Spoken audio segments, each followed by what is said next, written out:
ओम शांति। पुराने संस्कार परिवर्तन कर संस्कार मिलन की रास करो. பழைய சம்ஸ்காரங்களை மாற்றம் செய்து சம்ஸ்காரங்களின் சந்திப்பு என்ற நடனமாடுங்கள். जितना आपस में संस्कारों को समानता में लाएंगे उतना ही समीप आएंगे. எந்தளவிற்கு உங்களுக்குள் சம்ஸ்காரங்களில் சமமான தன்மையை கொண்டு வருவீர்களோ அந்த அளவிற்கு தான் அருகாமையில் வருவீர்கள். जैसे साकार रूप के संस्कार उपराम और साक्षी दृष्टा के रहे, यही साकार के संपूर्ण स्थिति के श्रेष्ठ लक्षण थे.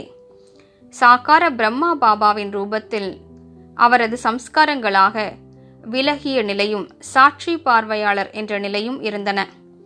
இதுவே சாக்கார பாபாவினுடைய முழுமை நிலையின் உயர்ந்த லட்சணங்களாக இருந்தன. इन संस्कारों में समानता लानी है. இந்த சம்ஸ்காரங்களில் நீங்கள் சமமான தன்மையை கொண்டு வர வேண்டும்.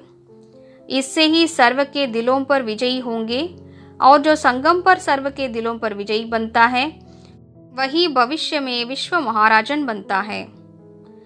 இதன் மூலமாகவே அனைவரது இதயங்களிலும் வெற்றியாளராவீர்கள். மற்றும் யார் ஒருவர் சங்கமயுகத்தில் அனைவரது இதயங்களையும் வெற்றியடைகிறாரோ அவரே எதிர்காலத்தில் உலக மகாராஜாவாக ஆகிறார். ஓம் சாந்தி.